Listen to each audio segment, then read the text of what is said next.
North star public school by Babujan sir.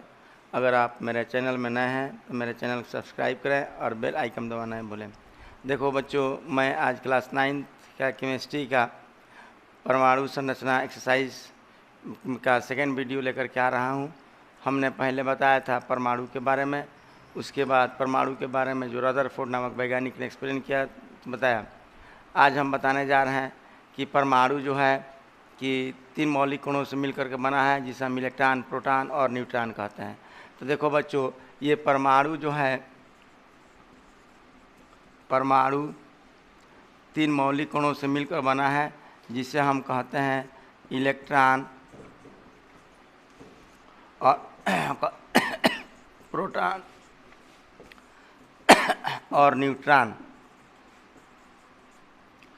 ये देखो बच्चों, ये इलेक्ट्रॉन पर जो है ये निगेटिव चार्ज पाया जाता है। इलेक्ट्रॉन पर निगेटिव चार्ज, प्रोटॉन पर पॉजिटिव चार्ज और न्यूट्रॉन पर चार्जलेस होता है, इस पर कोई चार्ज नहीं पाया जाता है। तो इलेक्ट्रॉन देखो बच्चों क्या है, इलेक्ट्रॉन परमाणु का एक मौलिक कण है जिस पर ऋण आवेश पाया जाता है और इसका द्रव्यमान जो होता है हाइड्रोजन परमाणु के द्रव्यमान का 1838वां भाग के बराबर होता है। 1838वां भाग के बराबर होता है। इसके बाद देखो बच्चों, प्रोटॉन के बारे में जानो कि प्रोटॉन क्या है। प्रोटॉन एक परमाणु का एक मौलिक कण है जिस पर धन आवेश पाया जाता है और इसका द्रव्यमान जो होता है हाइड्रोजन परमाणु के द्रव्यमान के लगभग बराबर होता है। लेकिन न्यूट्रॉन देखो, न्यूट्रॉन परमाणु के एक ऐसा पार्टिकल्स है, एक ऐसा कण है जिस पर आवेश नहीं पाया जाता है, यानी चार्जलेस होता है, उदासीन होता है ना। और इसका द्रव्यमान जो होता है प्रोटॉन के द्रव्यमान के लगभग बराबर होता है। अब देखो बच्चों, ये हम लोगों ने जाना कि परमाणु को खंडित करने पर इलेक्ट्रॉन, प्रोटॉन और न्यूट्रॉन मौलिक कण मिलते हैं। अब हम बताएंगे तुम लोग को ये आइसोटोप्स यानी समस्थानिक के बारे में। तो देखो बच्चों, यानी समस्थानिक यानी आइसोटोप्स क्या है। देखो तो समस्थानिक यानी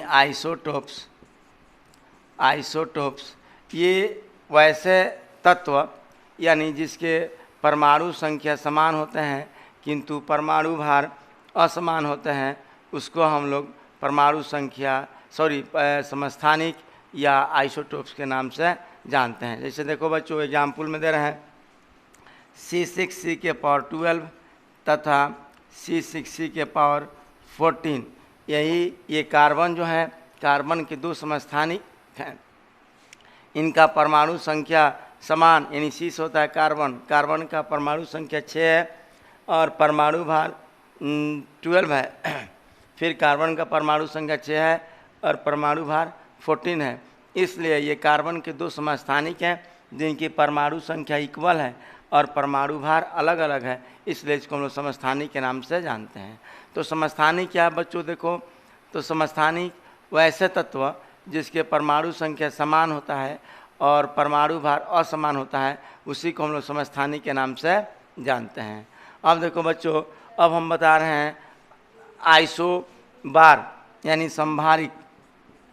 संभारिक जो है, संभारिक यानी आइसोबार, इसका एग्जाम्पल देखो बच्चों, जैसे होगा आर्गन, पोटासियम और कैल्शियम। इसका परमाणु संख्या जो होता है 18 होता है, इसका 19 होता है, इसका 20, लेकिन एटॉमिक वेट जो होता है इसका 40, इसका भी 40, इसका भी 40।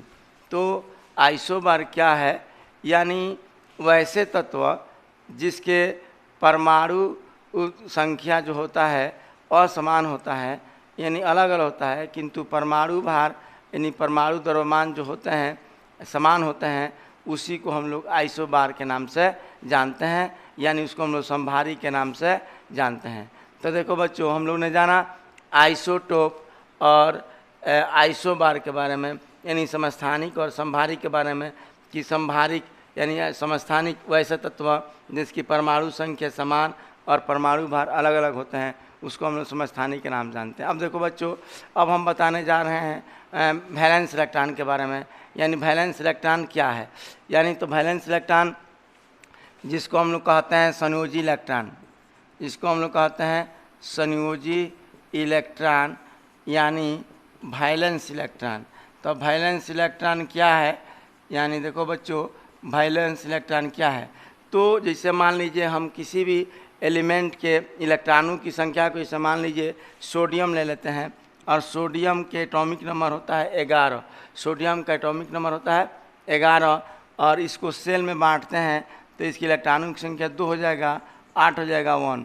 इसी प्रकार से क्लोरीन को ले लेते हैं, क्लोरीन का एटॉमिक नंबर होता है 17, सेल में बांटते हैं तो 2 हो जाएगा, 8 हो जाएगा, 1 हो जाएगा। तो ये किसी भी एलिमेंट के यही बाहरी सेल में जो इलेक्ट्रॉन है ये एक हो गया तो इसको हम कहते हैं संयोजी इलेक्ट्रॉन। ये हो जाएगा संयोजी इलेक्ट्रॉन, संयोजी इलेक्ट्रॉन। और इसका क्लोरीन का भी इस संयोजी इलेक्ट्रॉन 7 हो जाएगा, यानी इसको भी कहते हैं हम लोग संयोजी इलेक्ट्रॉन। तो देखो बच्चों संयोजी इलेक्ट्रॉन, तो किसी भी संयोजी इलेक्ट्रॉन क्या है, यानी किसी भी तत्व के बाहरी सेल के इलेक्ट्रॉनों की संख्याएं जो होती हैं उसी को हम लोग संयोजी इलेक्ट्रॉन के नाम से जानते हैं। जैसे सोडियम के इलेक्ट्रॉनों की संख्या 11 है, इसको सेल में बांटने से सबसे बाहरी सेल में इलेक्ट्रॉन की संख्या 1 आता है, इसलिए कि इसका सोडियम परमाणु के संयोजी इलेक्ट्रॉनों की संख्या 1 हुआ। क्लोरीन पर आइए, क्लोरीन के इलेक्ट्रॉनों की संख्या को सेल में बांटते हैं तो 2, 8, 7 होता है, इसके बाहरी सेल में इलेक्ट्रॉनों की संख्या 7 है, इसलिए इसको हम लोग क्या चीज़ यानी संयोजी इलेक्ट्रॉन के नाम से जानते हैं। तो हम लोग देखो बच्चों ये हम लोग ने जाना कि सोडियम परमाणु के संयोजी इलेक्ट्रॉनों की संख्या 1 है और क्लोरीन परमाणु के संयोजी इलेक्ट्रॉनों की संख्या 7 है। तो वैलेंसी इलेक्ट्रॉन क्या है, नहीं संयोजी इलेक्ट्रॉन क्या है, हम लोग ने जाना कि किसी भी तत्व के बाहरी कक्षा वाले इलेक्ट्रॉन को हम लोग संयोजी इलेक्ट्रॉन के नाम से जानते हैं। जैसे सोडियम और क्लोरीन के एग्जाम्पल हमने दे दिया है। अब देखो बच्चों कोर इलेक्ट्रॉन के बारे में कि कोर इलेक्ट्रॉन क्या है। तो कोर इलेक्ट्रॉन जो होता है यानी आपका कोर इलेक्ट्रॉन, तो संयोजी इलेक्ट्रॉन जो होता है यानी संयोजी इलेक्ट्रॉन को छोड़ करके बाकी को हम लोग कोर इलेक्ट्रॉन के नाम से जानते हैं। जैसे कार्बन के एग्जाम्पल के लिए देखिए, जैसे हो जाएगा कार्बन यानी C, इसका एटॉमिक नंबर होता है 6, इसका इलेक्ट्रॉनिक कॉन्फ़िगरेशन 2, 4। तो इसका जो है कि ये 2 जो है तो कोर इलेक्ट्रॉन जो होता है कि संयोजी इलेक्ट्रॉन को छोड़कर हम शेष को कोर इलेक्ट्रॉन के नाम से जानते हैं, है ना। तो इसमें जो है कि कार्बन में कोर इलेक्ट्रॉनों की संख्या 2 है और संयोजी इलेक्ट्रॉनों की संख्या 4 है, किंतु सोडियम परमाणु में कोर इलेक्ट्रॉनों की संख्या 2 + 8 = 10 यानी 10, और क्लोरीन में भी कोर इलेक्ट्रॉनों की संख्या 2 + 8 = 10। तो देखो बच्चों हम लोग संयोजी इलेक्ट्रॉन और कोर इलेक्ट्रॉन के बारे में जाना कि संयोजी इलेक्ट्रॉन और कोर इलेक्ट्रॉन क्या है। अब देखो बच्चों हम लोग अब बता रहे हैं कि परमाणु संख्या क्या है। तो ये नाभिक जो होता है यानी परमाणु का आकार जो गोला होता है, इसमें न्यूक्लियस होता है, न्यूक्लियस में प्रोटॉन और न्यूट्रॉन मौलिक कण रहते हैं, इसके किनारे किनारे इलेक्ट्रॉन जो है कि चक्कर काटता है। तो किसी भी तत्व के परमाणु के नाभिक में उपस्थित प्रोटॉन की संख्या को हम लोग परमाणु संख्या के नाम से जानते हैं। यानी किसी भी तत्व के परमाणु के नाभिक में उपस्थित प्रोटॉन की संख्या को हम लोग परमाणु संख्या के नाम से जानते हैं। और परमाणु संख्या बराबर होता है, देखो बच्चों परमाणु संख्या बराबर होता है प्रोटॉन की संख्या बराबर इलेक्ट्रॉन की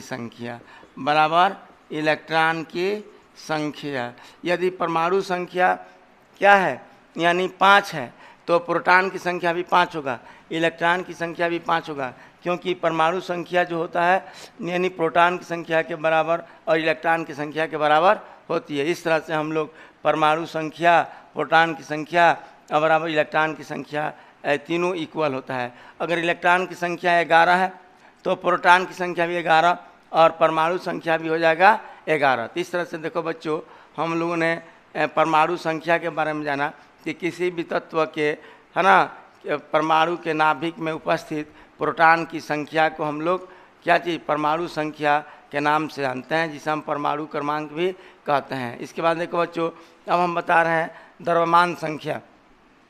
तो द्रव्यमान संख्या जो है, द्रव्यमान संख्या देखो अब ये जो है तो द्रव्यमान संख्या जो होता है कि किसी भी तत्व के परमाणु के नाभिक में उपस्थित प्रोटॉन की संख्या, यानी देखो बच्चों द्रव्यमान की संख्या